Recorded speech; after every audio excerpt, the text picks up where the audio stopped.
서울 강남의 한겨울 바람은 뼈를 에이는 듯 날카롭고 차가웠다. 하늘은 낮지만 무심하게 맑았고 거리에는 고급 외제차들과 세련된 옷차림의 사람들이 분주히 움직였다. 이런 분위기 속에서 한 인물이 조용히 등장했다. 그녀의 이름은 심순자.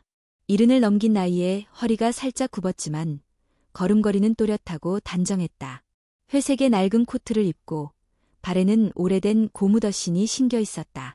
손에는 작은 헝겊 가방 하나만 들린 채 그녀는 조용히 강남의 중심가에 위치한 고급 프렌치 레스토랑 라 리미에르, 라루메어의 문을 열고 들어섰다.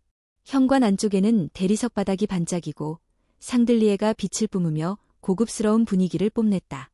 향기로운 꽃향과 와인의 깊은 향이 어우러져 있었고 한쪽에서는 피아노의 연주가 은은히 울려 퍼지고 있었다.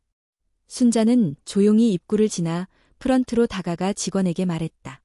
안녕하세요. 예약을 했는데요. 심순자라는 이름으로요. 젊은 여성 직원은 그녀를 위아래로 훑어보더니 살짝 미간을 찌푸리며 대답했다. 잠시만요. 컴퓨터 화면을 몇 번 클릭한 후 직원은 정중한 듯하지만 미묘하게 거리를 두는 표정으로 말했다. 예약이 되어 있으시네요. 이쪽으로 안내드리겠습니다. 직원은 식당의 중심부가 아닌 가장 구석진 자리로 순자를 데려갔다. 창문도 없고 주방 출입문과 가까운 자리였다. 순자는 아무 말 없이 고개를 끄덕이며 자리에 앉았다. 직원은 메뉴판을 놓으며 말했다. 참고로 저희 레스토랑은 프렌치 고급 요리를 제공하고 있어서 가격대가 높습니다. 괜찮으시겠죠? 순자는 조용히 미소 지으며 대답했다. 네, 알고 있습니다. 그녀의 태도는 부드러웠지만 단단했다. 그러나 직원은 여전히 못 믿어온 듯 한참을 바라보다가 뒤돌아갔다. 식당 내부는 다시 잔잔한 분위기로 돌아가는 듯했다. 하지만 몇 테이블 옆에 앉은 젊은 남녀 무리의 시선은 심순자를 향한 조롱으로 가득했다. 헐, 진짜 실화야. 저런 복장으로 여기 들어왔어? 할머니가 길 잘못 든 거 아니야? 나 저런 코트 본 적 있어. 할머니들 김장할 때 입는 거잖아. 한 여성이 소리내어 웃자 옆자리의 남성은 더욱 큰 소리로 말했다. 혹시 무료 시식 행사 있는 줄 알고 오신 거 아냐? 심순자는 아무 말 없이 그들의 소리를 들으며 조용히 차를 한 모금 마셨다. 눈길은 창밖도 사람들도 아닌 자신 앞에 펼쳐진 차잔에 머물러 있었다. 그 순간 직원 2명이 속삭이며 그녀를 쳐다보았다. 혹시 노숙자 아니야? 아니면 치매 걸린 어르신일 수도 있지. 또 다른 직원이 말했다. 차라리 지금 확인하고 나가시게 하는 게 낫지 않을까? 다른 손님들도 불편해하는 것 같아. 그러는 사이 주문을 마친 젊은 무리 중 한 명이 일부러 더 크게 말했다. 이 레스토랑 가격 진짜 장난 아닌데 우리 한 달 용돈 모아도 못 먹겠는 메뉴들인데 말이야. 저런 분은 설마 진짜 주문하실까? 모든 시선이 다시 심순자에게 쏠렸다. 누군가는 휴대폰을 들어 사진을 찍으려 했고 어떤 이는 실소를 흘렸다. 그 순간 심순자는 조용히 주머니에서 오래된 핸드폰을 꺼냈다. 모델명도 지워질 만큼 오래된 폴더폰이었다. 그녀는 번호를 천천히 누른 후 전화기를 귀에 댔다. 준서가, 엄마야. 지금 라 리미에르에 와 있어. 잠깐 와줄 수 있겠니? 몇 사람이 엄마를 이상하게 보네. 그녀의 목소리는 크지 않았지만 주변 테이블에서는 들릴 만큼 충분했다. 젊은 무리는 갑자기 웃음을 멈췄고 직원들은 어색하게 서로 눈치를 보기 시작했다. 준석? 무슨 준석?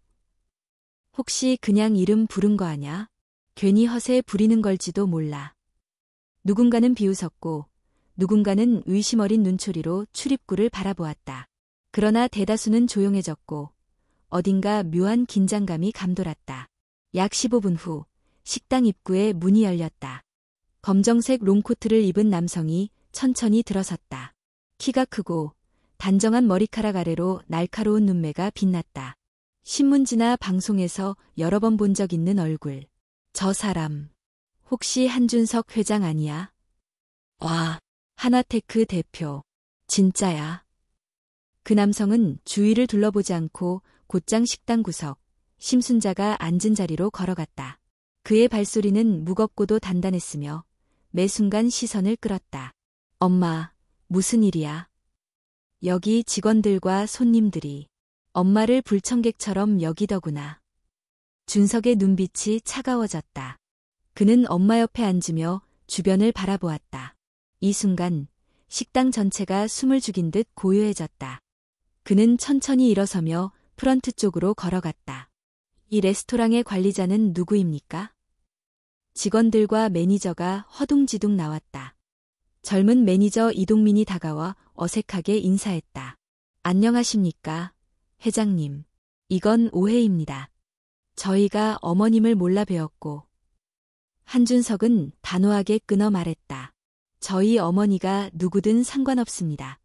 여기서는 어르신 한 분이 단지 옷차림이 다르다는 이유로 조롱당했고 관리자는 그 상황을 방치했습니다.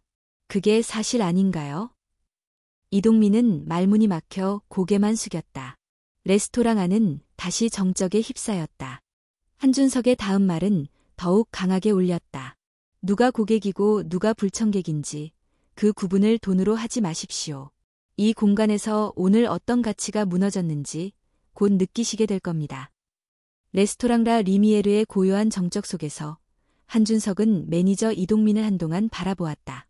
그의 눈빛은 격분으로 타오르지는 않았지만 그 안에는 묵직한 실망과 단단한 분노가 담겨 있었다.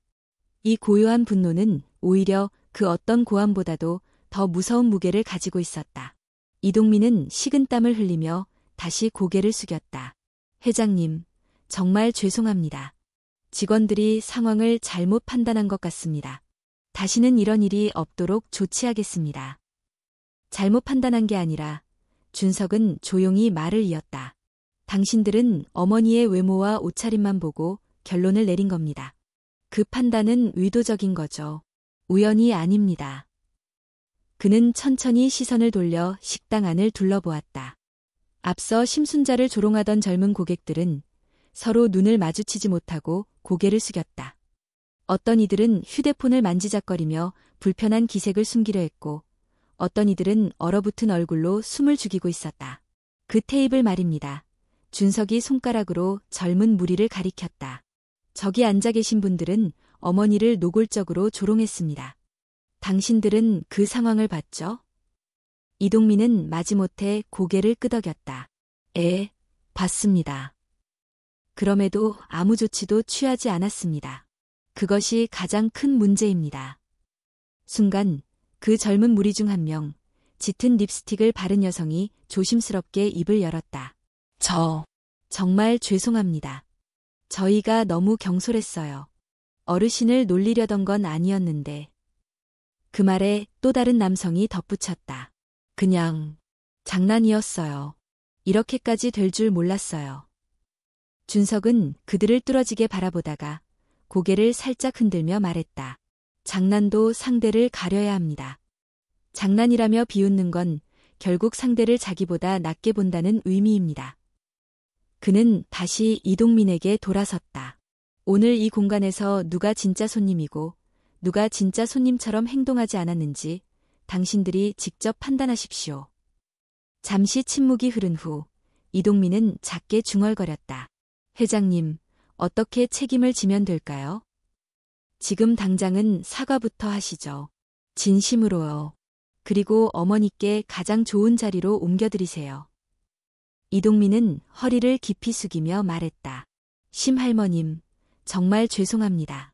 저희 직원들의 무례와 저의 무책임함으로 인해 상처를 드린 점 진심으로 사과드립니다. 하지만 순자는 조용히 손을 내저으며 말했다.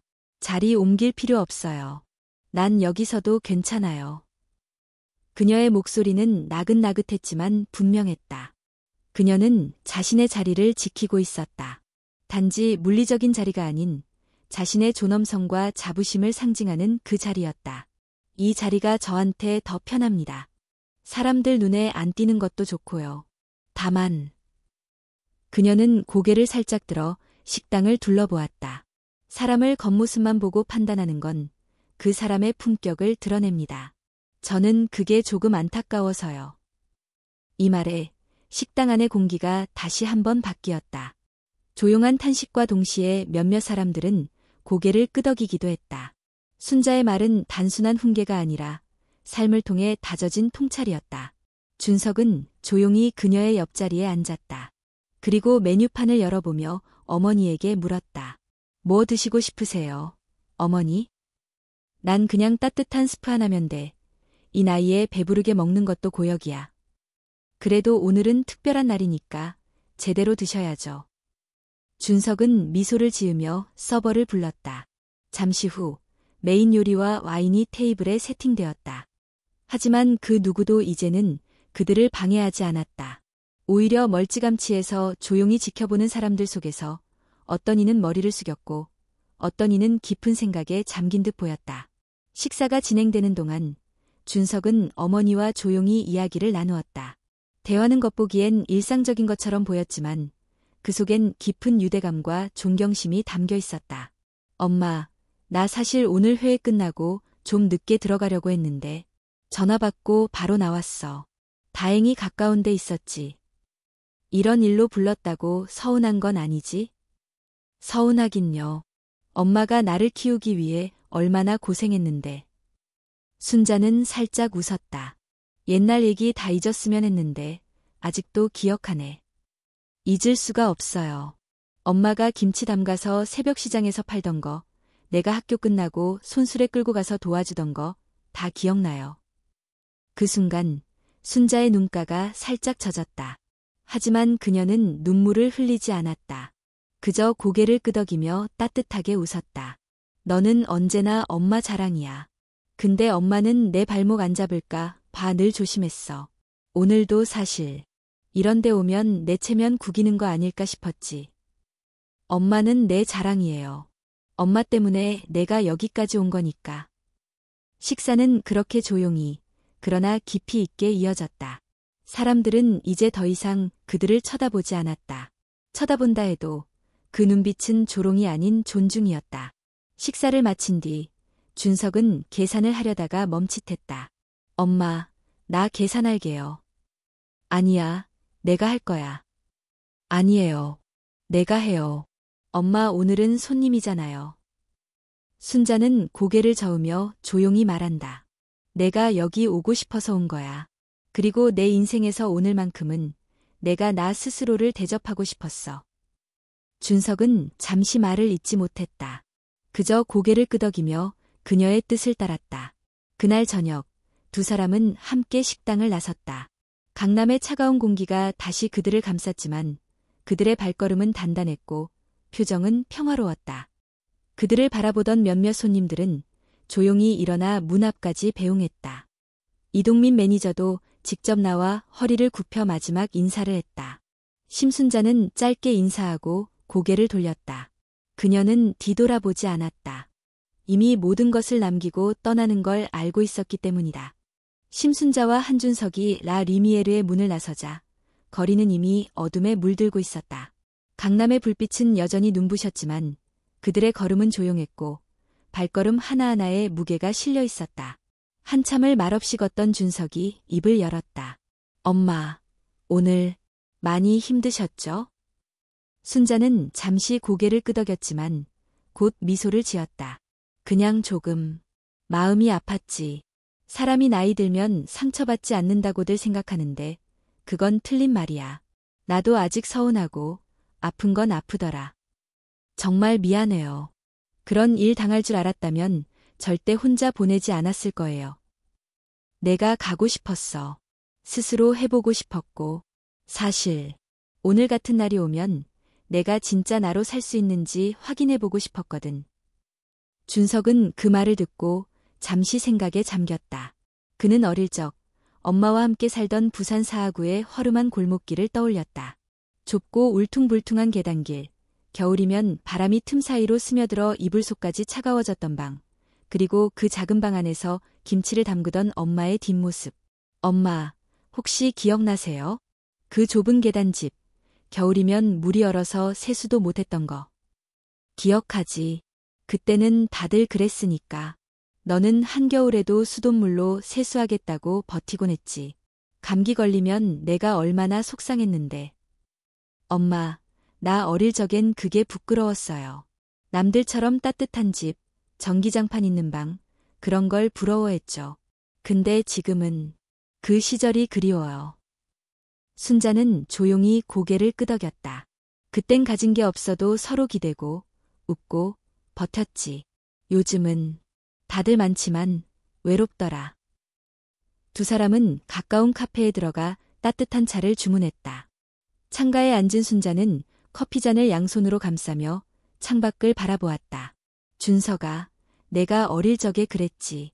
엄마, 난 꼭 잘 돼서 엄마 힘들게 안 할 거라고. 그 말, 내가 몇십 년을 가슴에 품고 살았어. 너한테 부담이 될까 봐 말은 안 했지만 그 말이 나한테는 등불이었단다. 준석은 눈빛을 내리깔았다. 사실 그런 말 한 줄도 몰랐어요. 그냥 어린 마음에 엄마가 너무 힘들어 보여서. 그 힘든 순간들을 지나서 너는 결국 그렇게 컸잖아. 세상이 널 성공했다고 말해도 나는 늘 내가 사람으로 잘 자라준 게 제일 자랑스러워. 그 말에 준석은 조용히 웃으며 커피를 한 모금 마셨다. 잠시 정적이 흐른 후 순자가 물었다. 근데 너 정말 그 식당에 항의할 생각이니? 그 회사랑 일도 엮여 있을 텐데. 엮여 있죠. 우리 계열사에서 그 건물 관리도 하고 있고 와인 납품도 들어가요. 하지만 엄마, 그건 중요하지 않아요. 어머니가 아니라 다른 누구라도 그렇게 당했다면 나는 똑같이 행동했을 거예요. 그래도 너무 일이 커지지 않을까 걱정돼. 어머니는 늘 참으셨잖아요. 지금도 참으라고 하시면 저는 그렇게 못해요. 세상은 누군가가 말해야 바뀌어요. 그게 나라도 해야죠. 순자는 조용히 고개를 끄덕였다. 아들의 말 속에서 예전 남편의 단호함과 자신의 젊은 시절 고집이 겹쳐 보였다. 내가 그렇게 말하니 나도 마음이 놓인다. 다만 어떤 방식이든 상대를 미워하진 말았으면 해. 미워하지 않아요. 하지만 알려줘야 하죠. 그들이 한 행동이 얼마나 잔인했는지. 카페 안의 조명이 은은히 어머니의 주름진 얼굴을 감쌌다. 그 얼굴은 시간이 만든 작품 같았다. 가난, 노동, 외로움, 인내, 그리고 사랑이 만든 결. 엄마, 혹시 기억나요? 내가 대학교 마지막 학기 때 수업료가 밀려서 수강 취소될 뻔했는데 갑자기 해결됐잖아요. 기억하지. 내가 모르게 처리하려고 했는데 알아챘구나. 그때 엄마가 뭐 팔았는지 알아요. 그 작은 금반지 하나. 아버지가 돌아가시기 전에 주셨던 거. 그 반지는 너보다 귀한 게 아니었으니까. 순간 준석은 말문이 막혔다. 그는 자신이 지금껏 이룬 것들이 단순한 노력만으로 되었다고 믿지 않았다. 그 모든 것은 어머니의 희생을 발판 삼아 자라난 결과였다. 그래서 나는 오늘도 어머니를 위해 싸우는 거예요. 그 반지, 그 김치, 그 손수레, 그 비웃음 속에서도 웃던 얼굴. 그 모든 걸 사람들이 몰라줘도 난 알고 있으니까. 순자는 가만히 아들의 손등 위에 손을 얹었다. 이제 너도 나이가 많아졌구나. 그럼 엄마 말 한 가지만 들어줘. 뭔데요? 미워하지 말고 알려줘. 손가락질하지 말고 가르쳐줘. 이 세상은 가끔 고칠 수 있어. 하지만 사람 마음은 누군가가 다정하게 건드려줄 때 가장 많이 변하거든. 준석은 어머니의 눈을 바라보며 고개를 끄덕였다. 밖은 어느덧 밤이 깊어지고 눈이 조금씩 날리기 시작했다. 두 사람은 다시 거리로 나섰고 서울의 불빛 아래서 그들의 그림자가 조용히 늘어났다. 그날 밤 준석은 집으로 돌아가 자신의 서재에 앉았다. 책상 위에는 어릴 적 사진이 한 장 놓여 있었다. 반쯤 젖은 손수레 옆에서 김치통을 정리하던 엄마의 모습. 그는 노트북을 열고 타자를 시작했다. 그는 자신이 겪은 오늘의 일을 써내려가기 시작했다. 어머니의 이름은 밝히지 않았지만 어머니의 인생이 고스란히 녹아있는 글이었다. 마지막 문장은 이렇게 적혔다. 그녀는 세상에게 아무것도 요구하지 않았다. 하지만 나는 세상에게 묻고 싶다. 왜 우리는 그 사람을 처음부터 알아보지 못했을까? 한준석이 올린 글은 처음에는 조용히 퍼져나갔다. 하지만 글을 읽은 사람들의 반응은 평범하지 않았다. 글은 특별한 수사도 화려한 문장도 없었지만 그 안에는 누구나 느껴봤을 외로움과 분노, 죄책감과 성찰이 고스란히 담겨 있었다. 글의 제목은 단순했다. 내 어머니는 오늘 강남에서 조롱당했습니다. 글 속에서 그는 어머니를 이름으로 부르지 않았다. 대신 그녀, 어머니, 한 분의 손님이라고 표현했다. 그 익명성은 오히려 더 큰 공감을 불러일으켰다. 그녀는 조용히 앉아 있었고 아무에게도 방해되지 않았다. 단지 옷이 낡았다는 이유로, 나이가 많았다는 이유로 환영받지 못했다. 그녀는 누구의 어머니일 수도 있다. 당신의 어머니, 나의 어머니, 혹은 아직 이름을 알지 못하는 이웃의 어머니. SNS, 포털, 온라인 커뮤니티를 타고 글은 빠르게 퍼졌고 불과 하루 만에 수십만 개의 좋아요와 공유가 이어졌다. 댓글은 다양했다. 읽다가 눈물이 났습니다. 저희 엄마도 시장에서 고생하셨어요. 왜 아직도 이런 일이 벌어지는 걸까요? 부끄럽습니다. 이 레스토랑이 어디인지 꼭 알고 싶어요. 책임져야 합니다. 글쓴이의 어머니가 아니라 그냥 한 노인이라도 그건 용납되지 않는 일이에요. 한편 일부 댓글에서는 이런 반응도 있었다. 어머니가 그렇게 훌륭한 분이라면 미리 직원에게 알려줬으면 좋았을 텐데요. 지나친 감정 소비 아닐까요? 외모로 판단하는 건 어쩔 수 없는 현실 아닌가요?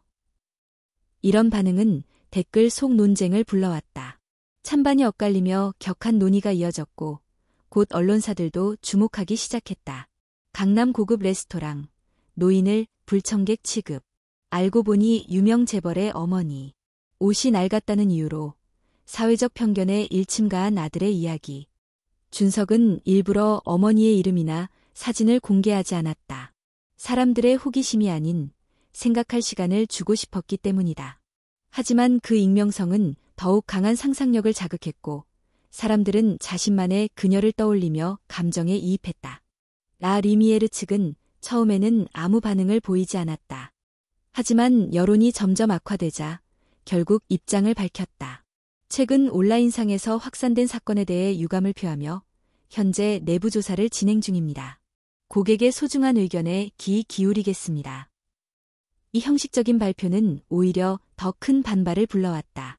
사람들은 진심 어린 사과를 기대했지만 레스토랑은 그저 위기를 모면하려는 태도를 보였기 때문이다.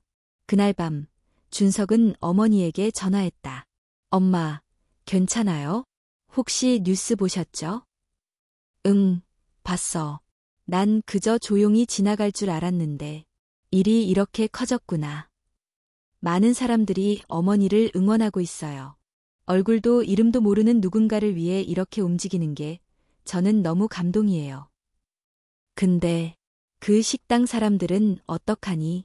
다들 혼나고 있겠지? 그건 그들이 감당해야 할 몫이죠. 단지 혼내려는 게 아니라 바뀌길 바라는 마음이에요. 순자는 조용히 한숨을 쉬었다. 사람들이 그렇게 쉽게 바뀔까? 변화는 단숨에 오지 않죠. 하지만 누군가 말하지 않으면 아무 일도 시작되지 않아요. 통화를 마친 후 준석은 한 가지 결심을 했다. 단지 사건을 알리는 것을 넘어 사회적 메시지를 담은 캠페인을 시작하기로 한 것이다. 그는 자신의 회사 복지팀과 홍보팀을 불러 회의를 열었다. 우리가 할 수 있는 일은 단순한 성명서나 사과 요구가 아닙니다. 존중받을 권리를 주제로 한 공익 캠페인을 준비해 주세요. 어르신, 장애인, 외국인 노동자. 우리 사회에서 겉모습으로 차별받는 모든 이들을 위한 이야기입니다. 한 직원이 조심스럽게 물었다. 혹시 이번 사건과 직접적으로 연결지어도 괜찮을까요? 연결지을 필요 없어요. 그 사건은 하나의 계기일 뿐이에요. 중요한 건 본질이니까요. 며칠 후 한준석의 SNS에는 새로운 글이 올라왔다. 그녀의 이야기는 끝나지 않았습니다. 우리는 여전히 누군가를 판단합니다. 하지만 이제는 질문할 시간입니다. 우리는 무엇을 보고 사람을 판단하고 있나요? 이 글과 함께 하나택는 사람을 보는 새로운 시선이라는 슬로건 아래 대대적인 캠페인을 발표했다.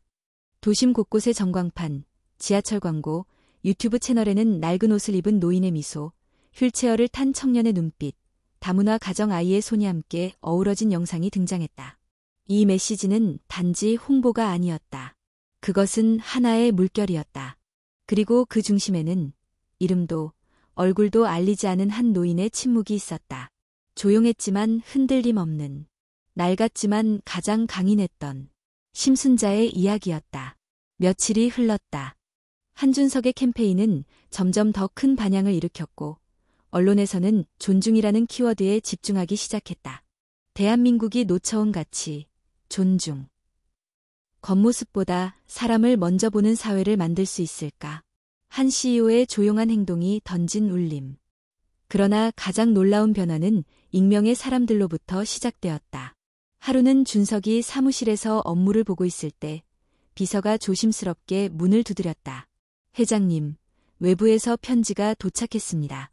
직접 보시는 게 좋을 것 같아서요. 편지는 하얀 봉투에 손글씨로 적혀 있었다. 심 할머님께. 보낸 사람은 없었다. 다만 봉투 뒤편에 작게 한 문장이 적혀 있었다. 그날 웃었던 사람 중 하나였습니다. 준석은 편지를 조심스럽게 열었다. 안에는 정갈한 손글씨로 적힌 편지 한 장이 들어있었다. 할머님께. 저는 그날 라 리미에르에서 웃었습니다. 옆자리에서 친구들과 함께 있었고 누군가가 할머님을 조롱할 때 같이 웃었습니다. 솔직히 말씀드리면 그때는 아무 생각이 없었습니다. 그냥 분위기에 휩쓸려 웃었고 그것이 누군가에게 얼마나 상처가 될지 몰랐습니다. 하지만 회장님의 글을 읽고 캠페인을 보고 또 할머님의 얼굴 없는 목소리를 들으면서 제가 얼마나 무례했고 무지했는지 깨달았습니다. 그날 이후 며칠 동안 잠을 설쳤습니다. 제가 한 행동이 누군가의 마음을 얼마나 아프게 했을지를 계속 생각하게 되었습니다. 할머님, 용서를 바라기 전에 일단 저는 진심으로 사과드리고 싶습니다. 저는 지금까지 사람을 외모로 판단했고 웃음으로 누군가를 상처 입혔으며 그것이 당연하다고 여겼던 사람입니다. 그리고 이제는 그게 얼마나 부끄러운 일인지 알게 되었습니다. 할머님이 누구신지 어디 사시는지 모르지만 이 편지가 닿기를 간절히 바랍니다. 진심으로 죄송합니다. 그리고 감사합니다. 제 인생에서 잊지 못할 깨달음을 주신 분께. 편지를 다 읽고 나자 준석은 오랫동안 그 자리에 앉아 아무 말도 하지 못했다. 글 속에 웃음이 얼마나 가벼운 듯 보이지만 때론 칼보다 깊은 상처를 남긴다는 사실이 무겁게 다가왔다. 그날 밤 준석은 어머니에게 편지를 전해주었다. 순자는 천천히 글씨를 따라 읽었다. 눈빛은 흔들림 없었지만 그녀의 숨결은 이전보다 느려졌고 마지막 줄을 읽을 땐 오래도록 조용히 앉아 있었다. 이 아이는 진심이구나. 순자는 작게 중얼이며 고개를 끄덕였다. 어떤 사람이건 잘못을 인정하고 용서를 구하는 건 쉬운 일이 아니야. 이 편지를 쓴 아이는 이제 앞으로 사람을 다르게 볼 수 있을 거야. 어머니가 그렇게 말씀해 주시니 저도 마음이 놓여요. 사람 마음은 말 한마디, 행동 하나로 바뀌기도 해. 그날 그 아이들이 나를 비웃었을 땐 마음이 아팠지만 오늘 이 편지를 받고 나니 그날의 헛된 날은 아니었구나 싶다. 그녀는 손으로 편지를 쓰다듬으며 조용히 웃었다. 내가 한마디 하지 않고 그냥 자리에 앉아 있었던 게 그 아이에겐 오래 남았나 봐. 어머니는 아무 말하지 않으셨지만 가장 큰 말을 하셨어요. 조용히 자리를 지키면서. 준석은 그 순간 어머니가 살아온 수십 년이 단지 고생이 아니라 누군가에게는 가르침이 될 수 있다는 걸 새삼 깨달았다. 며칠 후 또 다른 반응이 이어졌다. 이번에는 라 리미에르에서 직접 연락이 왔다. 레스토랑의 대표가 직접 심순자 댁을 방문하겠다고 한 것이다. 처음엔 순자가 완강히 거절했다. 이미 너무 많은 이야기들이 오갔어. 그 사람들 이제 와서 무슨 말을 하겠다고. 하지만 준석은 조용히 어머니의 손을 잡았다. 어머니, 이건 사과를 받기 위한 자리가 아니에요. 그들에게 사과할 기회를 주는 자리예요. 순자는 한참을 생각하다가 마침내 고개를 끄덕였다. 좋아. 한 번은 들어볼 수 있겠지. 그 주말 라 리미에르의 대표와 매니저 이동민, 그리고 몇몇 직원들이 순자의 집 근처 작은 찻집에서 마주 앉았다. 대표는 정장을 입고 손에는 흰 봉투를 들고 있었다. 하지만 순자는 손을 내저었다. 돈을 받으러 부른 거 아니에요. 대표는 고개를 숙이며 입을 열었다. 저희가 너무 늦게 배웠습니다. 고객이 누구인지, 어떻게 대해야 하는지, 겉모습이 아닌 마음을 보는 법을 제대로 배우지 못했습니다. 이동민 매니저 역시 깊이 고개를 숙였다. 그날 저는 그 자리에 있었지만 아무 행동도 하지 않았습니다. 이제 와서 너무 부끄럽고 후회스럽습니다. 진심으로 사과드립니다. 순자는 조용히 고개를 끄덕였다. 그날 당신들은 실수했어요. 그렇지만 오늘 이렇게 온 걸 보면 적어도 그 실수를 잊지 않으려는 마음은 있는 것 같네요. 앞으로는 다른 손님들에게도 혹은 당신들의 가족에게도 같은 일이 생기지 않도록 해주세요. 그게 오늘 제가 여러분께 바라는 전부입니다. 대표는 눈시울을 붉히며 고개를 숙였다. 감사합니다. 정말 감사합니다. 그날 이후 라 리미에르는 전면적인 서비스 교육을 시작했고 고객 존중 캠페인을 자체적으로 전개했다. 매장의 입구에는 작은 팻말이 하나 새로 붙었다. 누구든 이 문을 지나면 존중받아야 할 이유가 있습니다. 심순자는 다시 예전처럼 조용한 일상으로 돌아갔다. 하지만 그녀의 하루는 달라져 있었다. 편의점에서 인사를 건네는 젊은 점원, 동네 시장에서 눈인사를 하는 상인들, 버스에서 자리를 양보한 학생들. 그녀는 알았다. 세상이 다 바뀐 건 아니지만 누군가는 변하기 시작했다는 걸. 그 변화는 크지 않았지만 따뜻했다. 그리고 오래 갈 것 같았다. 겨울이 지나고 봄의 기운이 서서히 도시를 감싸기 시작했다. 매서웠던 바람은 한층 부드러워졌고 거리에는 연두빛이 번지기 시작했다. 사람들의 옷차림이 가벼워질수록 심순자의 마음도 어느새 조금씩 가벼워지고 있었다.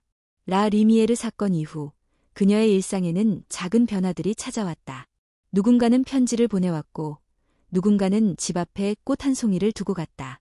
어떤 날은 낯선 이가 고개를 숙이며 감사 인사를 건넸고 어떤 날은 동네 중학생이 쑥스럽게 사과의 인사를 전하고 사라지기도 했다.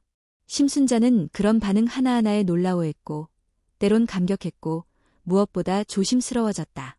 그녀는 어느 날 준석에게 물었다. 내가 뭘 그렇게 대단하게 한 건지 모르겠다. 그저 자리에 앉아 있었을 뿐인데. 준석은 웃으며 대답했다. 어머니가 아무 말도 하지 않고 자리를 지켰기에 더 많은 사람들이 자신을 돌아볼 수 있었어요. 조용한 저항이 때론 가장 강한 목소리거든요. 하지만 나로 인해 누군가 곤란해졌다면 그건 마음이 아프다. 그 곤란함이 누군가에게는 배움이 되고 누군가에게는 시작이 되었어요. 어머니는 그 시작을 만들어낸 거예요. 순자는 아들의 말을 듣고 조용히 창밖을 바라보았다. 어린 나무에 돋아나는 새싹이 보였다. 희미한 햇살 아래 그 작고 여린 잎들이 반짝였다. 그날 오후 준석은 한 통의 이메일을 받았다. 발신인은 낯선 대학 교수였고 내용은 간결했지만 진지했다. 한 회장님께 안녕하세요. 저는 서울소재대학교에서 윤리학을 가르치고 있는 정윤희입니다. 최근 회장님의 글과 캠페인의 깊은 인상을 받았습니다. 특히 익명으로 시작된 이야기의 힘이 얼마나 큰지를 학생들과 함께 토론하면서 느꼈습니다.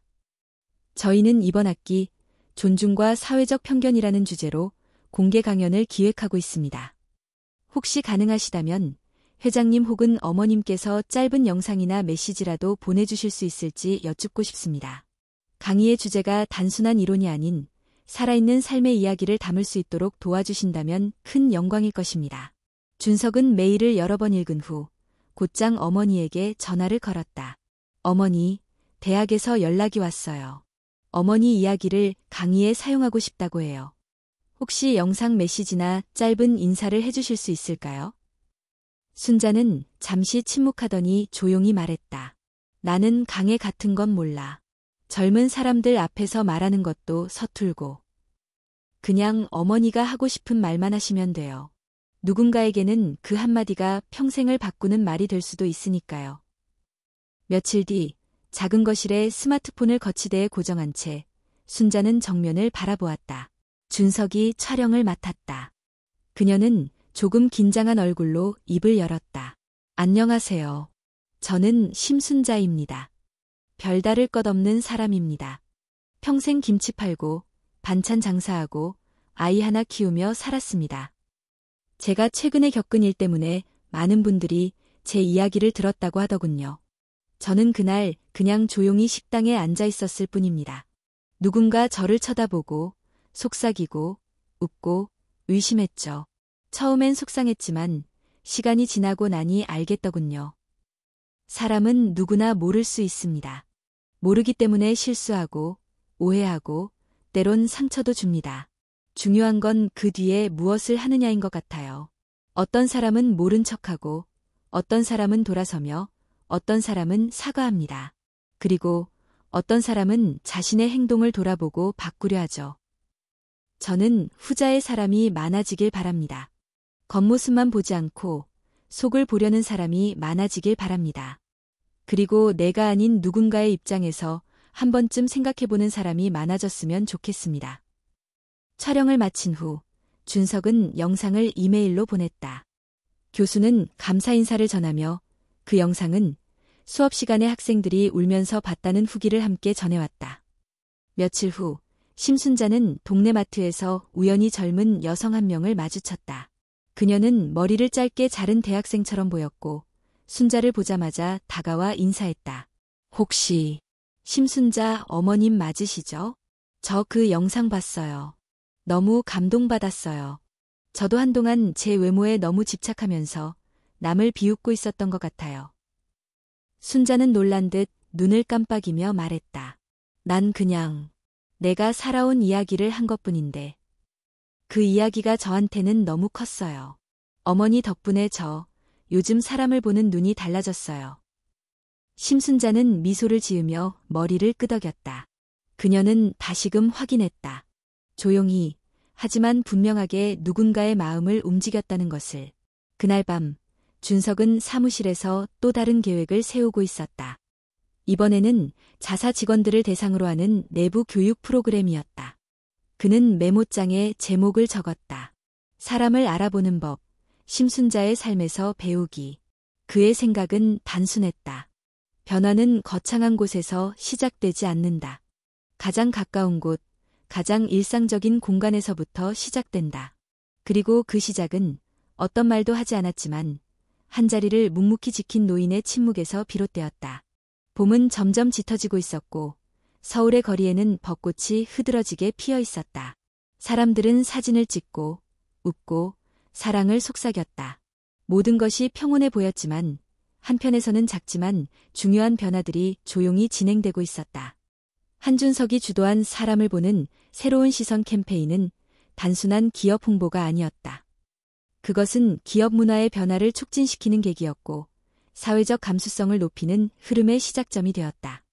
그의 회사인 하나테크는 내부 교육 프로그램을 통해 모든 직원들에게 존중을 주제로 한 워크숍을 의무화했다. 워크숍의 마지막 세션은 항상 한 영상으로 마무리되었다. 심순자가 정면을 바라보며 조용히 말하는 영상.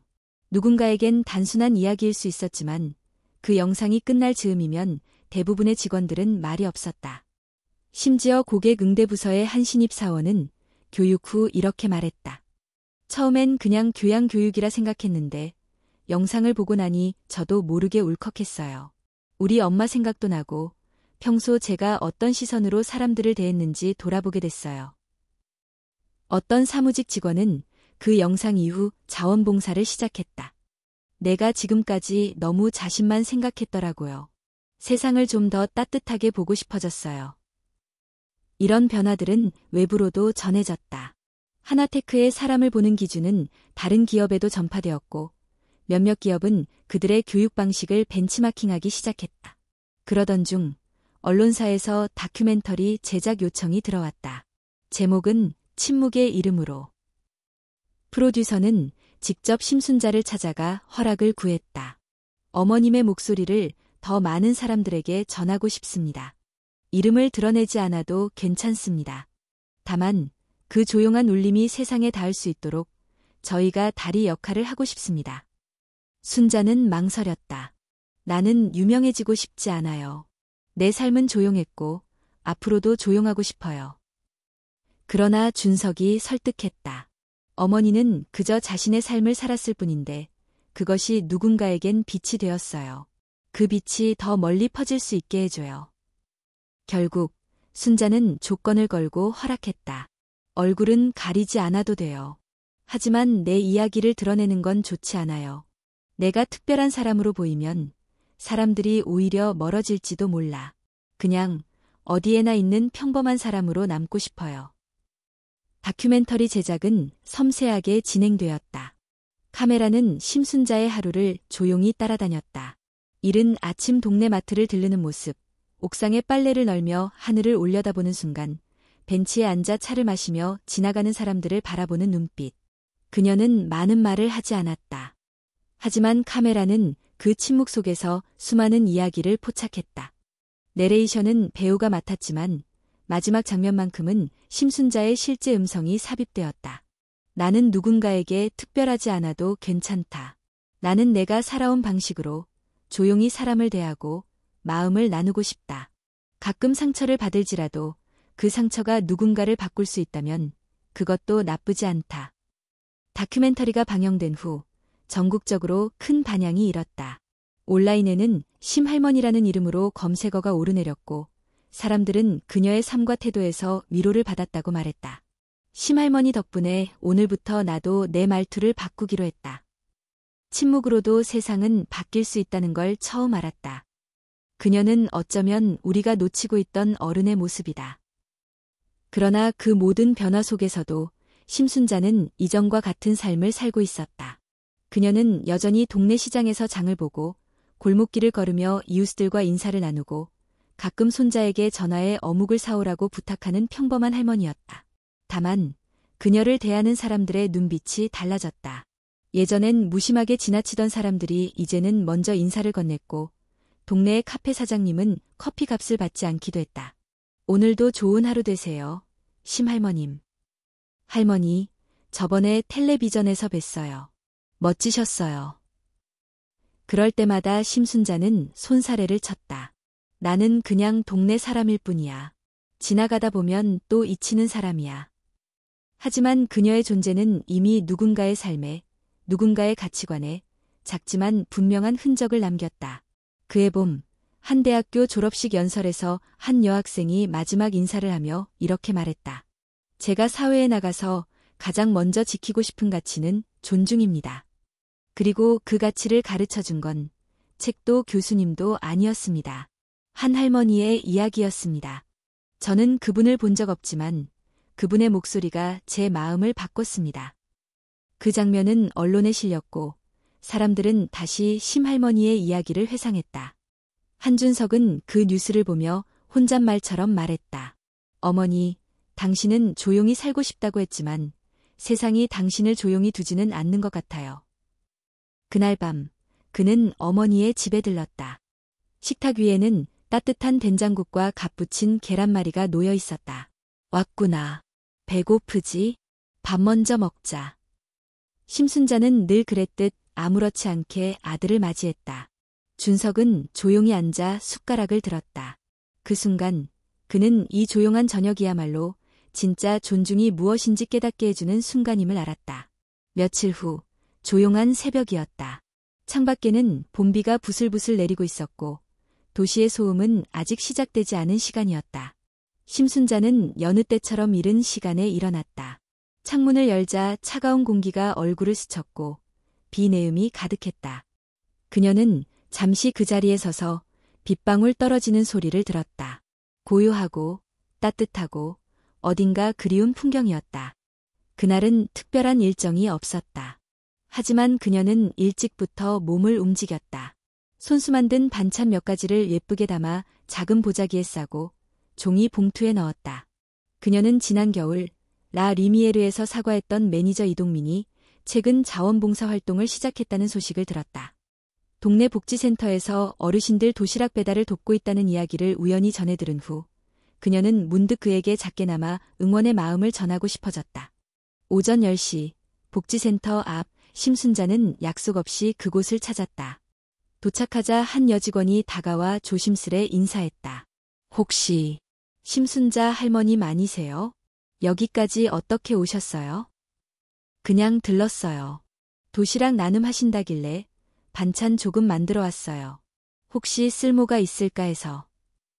직원은 놀란 듯하다 이내 반가운 얼굴로 고개를 끄덕였다. 당연하죠. 감사합니다. 할머님 반찬은 많은 분들이 좋아하실 거예요. 그때 멀리서 이동민이 나타났다. 평소보다 수수한 옷차림에 검정 모자를 눌러쓴 그는 순자를 보자마자 멈춰섰다. 할머님, 오셨네요. 응, 소식 들었어. 열심히 한다고. 그래서 응원하러 왔지. 이동민은 한동안 말을 잇지 못했다. 겨울날의 죄책감과 부끄러움, 그리고 이후의 다짐이 떠올랐다. 그날 이후 그는 회사를 그만두고 오랫동안 외면했던 사람들과 마주하는 일을 택했다. 그는 조용히 말했다. 사실 그날 이후 인생이 좀 달라졌어요. 저 자신을 많이 돌아봤고 한동안은 도망치고 싶었어요. 그런데 할머님 덕분에 이렇게라도 뭔가를 시작하게 됐어요. 도망치고 싶은 날이 있다면 그건 아직 마음이 살아있다는 증거야. 난 그렇게 생각해. 순자는 이동민에게 반찬이 든 봉투를 건넸다. 이건 내가 전해줘. 그냥 응원의 마음이야. 이동민은 고개를 숙이며 봉투를 받아들었다. 감사합니다. 꼭 잘 전할게요. 순자는 오래 머물지 않고 자리를 떴다. 다시 가벼운 발걸음으로 집을 향해 걷기 시작했다. 비는 여전히 내리고 있었고 그녀의 발걸음은 고요했지만 단단했다. 한편 준석은 회사에서 특별한 미팅을 준비 중이었다. 이번에는 청년 리더들과의 간담회 자리였다. 그는 평소보다 일찍 도착해 회의실을 직접 정리했다. 모인 청년들은 다양한 분야에서 활동하는 젊은 리더들이었다. 스타트업 대표, 비영리 단체 활동가, 청년 정치인까지. 준석은 인사 후 단도직입적으로 말했다. 오늘은 제가 말하려고 부른 게 아닙니다. 오히려 여러분의 이야기를 들으려고 했어요.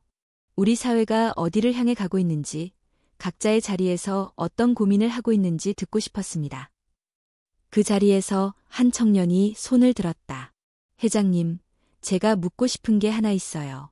그 다큐멘터리에 나왔던 심할머님, 실제로 어떤 분이신가요? 준석은 잠시 웃으며 대답했다. 아주 평범한 분이십니다. 낡은 옷을 입고 조용히 살아오셨고 아무것도 요구하지 않으셨죠. 다만 세상이 그분을 통해 자신을 되돌아보게 됐을 뿐이에요. 다른 청년이 덧붙였다. 그분의 말씀이 아직도 마음에 남아요. 모를 수는 있어도 외면하면 안 된다는 문장이요. 저희 세대에 꼭 필요한 이야기 같아요. 준석은 그 말을 듣고 고개를 끄덕였다. 여러분이 그 이야기를 잊지 않는다면 이미 절반은 바뀐 겁니다. 그날 저녁 간담회를 마친 후 준석은 어머니에게 전화를 걸었다. 어머니, 오늘 또 어머니 이야기를 듣고 감동받았다는 사람들이 있었어요.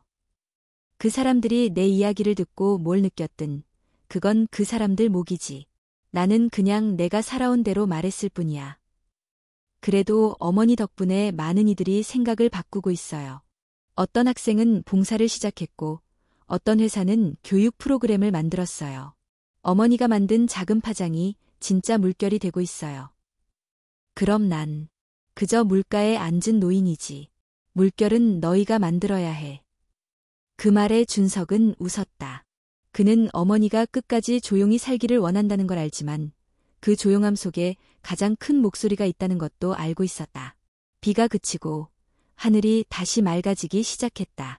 벚꽃은 젖은 가지 끝에서 더 반짝였고 거리의 사람들은 우산을 접으며 하늘을 올려다보았다. 그 하루는 누구에게는 평범했지만 누군가에게는 잊히지 않을 하루가 되었다. 그녀의 이름은 여전히 기사에 없었고 사람들은 여전히 그녀를 심할머님이라 불렀지만 그 이름은 점점 더 많은 마음 속에 남아있었다. 조용히, 하지만 결코 잊히지 않게. 어느 날 오후, 햇살이 유난히 따뜻하게 느껴지는 봄날이었다. 심순자는 동네 작은 공원 벤치에 앉아 있었다. 나무 아래 아직 완전히 피지 않은 연두빛 잎사귀들이 바람에 흔들리고 있었다. 그녀는 양손에 작은 도시락 하나를 들고 있었다. 집에서 직접 지은 밥, 장아찌, 멸치볶음, 그리고 간장계란 하나. 특별한 것은 없지만 자신에게 익숙하고 오래도록 지켜온 식사였다. 공원에는 아이들이 놀고 있었고 맞은편 벤치에서는 젊은 부부가 함께 커피를 마시고 있었다. 그들의 대화가 바람을 타고 흐릿하게 들려왔다. 그 할머니 알아. 뉴스에 나왔던 그분. 아, 캠페인 영상에 나왔던. 들었어. 이 동네에 사신다며. 심순자는 잠시 시선을 내리깔았다. 자신을 바라보는 것이 아니었는데도 자신을 이야기하는 사람들의 말에 왠지 모르게 조심스러워졌다. 그녀는 유명해지고 싶지 않았다. 누군가의 존경을 받기보다 그저 평범하게 조용히 살아가길 바랐다.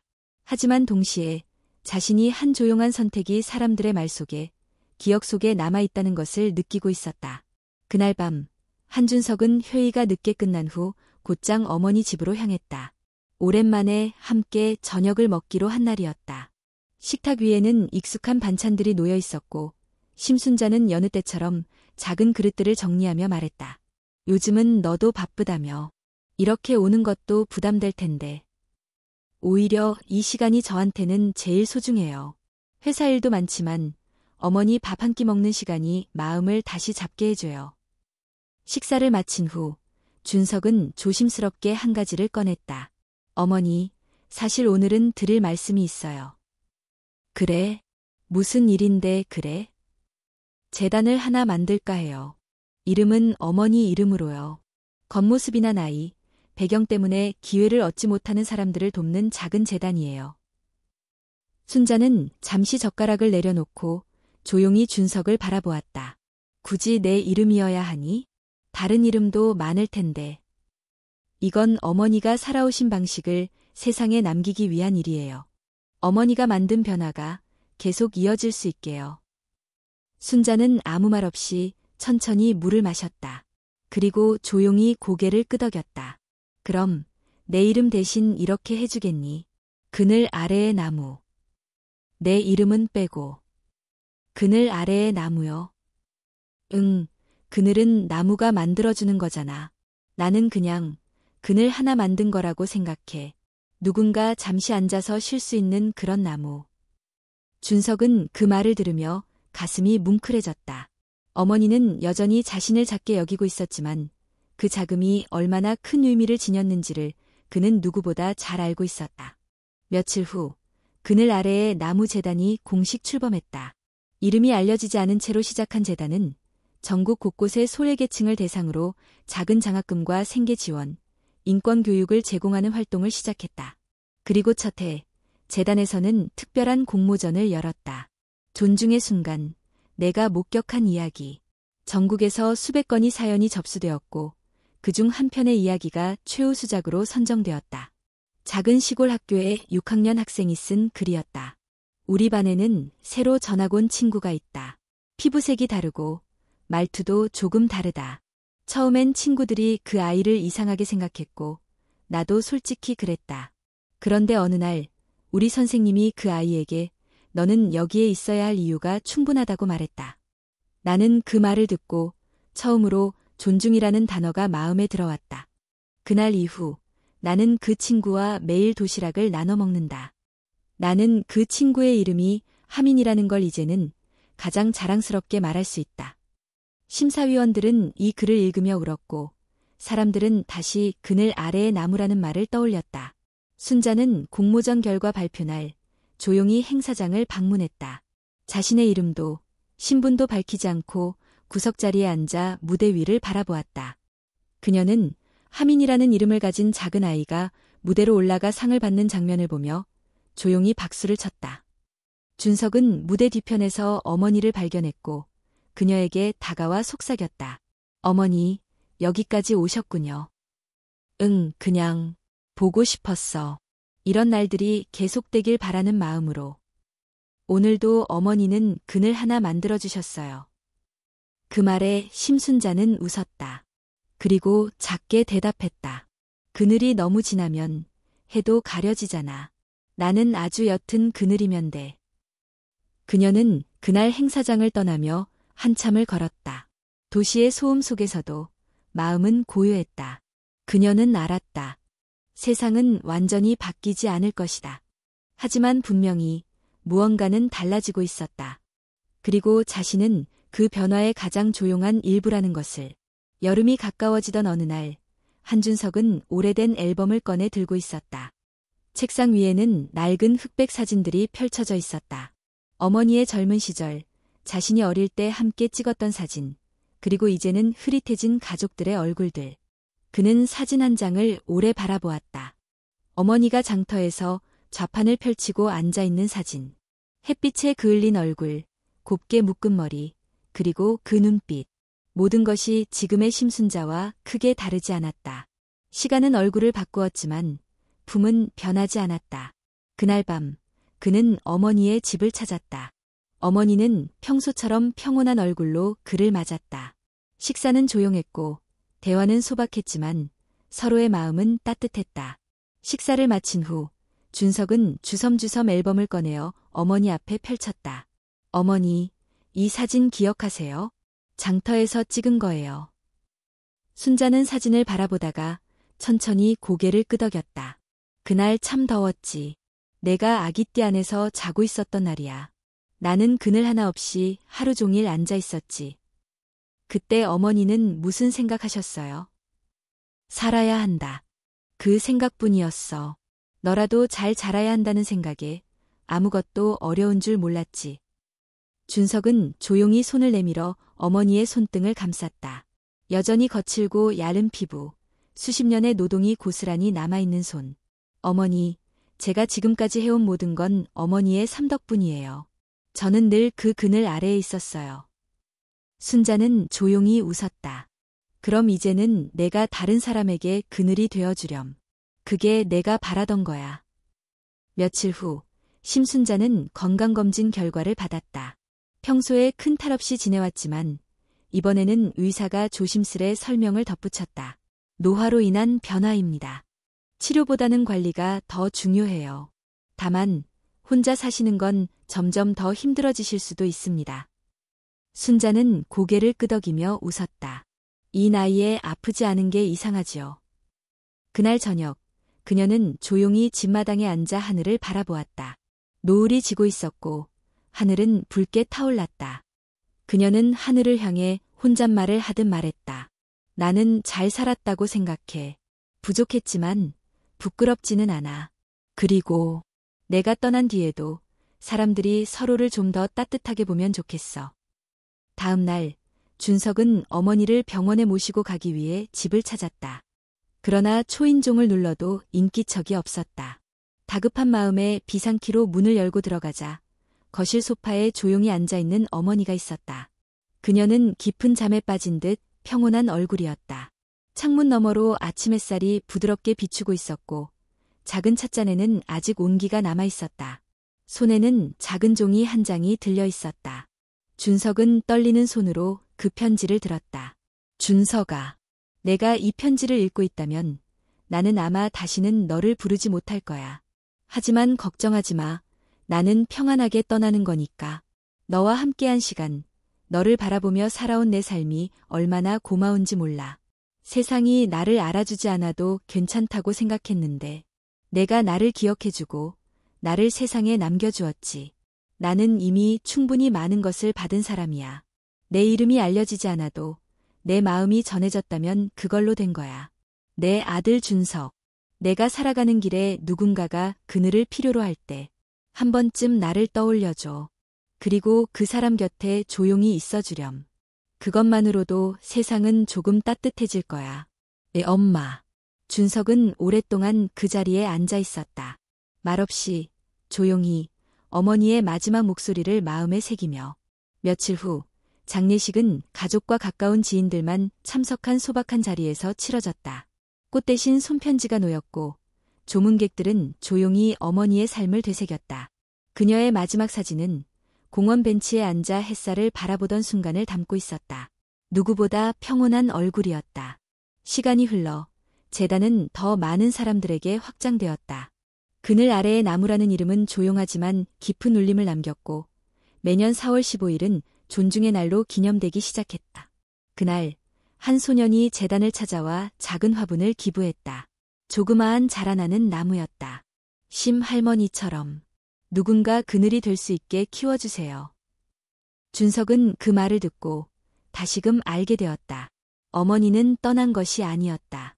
그녀는 여전히 누군가의 기억 속에, 행동 속에, 변화 속에 살아있었다. 어느 늦은 봄날, 준석은 어머니의 묘 앞에 앉아 조용히 말을 건넸다. 어머니, 오늘도 누군가 그늘을 찾고 있었어요. 그리고 당신이 남긴 그늘 아래에서 또 한 명이 숨을 고르고 있었어요. 그는 미소 지었다. 이제는 제가 그 그늘을 지키겠습니다. 어머니처럼 조용히, 단단하게. 그날 바람이 잔잔히 불었다. 나뭇잎이 흔들리고 하늘은 맑고 푸르게 열려 있었다. 심순자의 이야기, 그녀의 침묵은 그렇게 누군가의 하루, 누군가의 선택, 그리고 누군가의 삶을 바꾸며 오래도록 울렸다. 그리고 그 울림은 끝나지 않았다.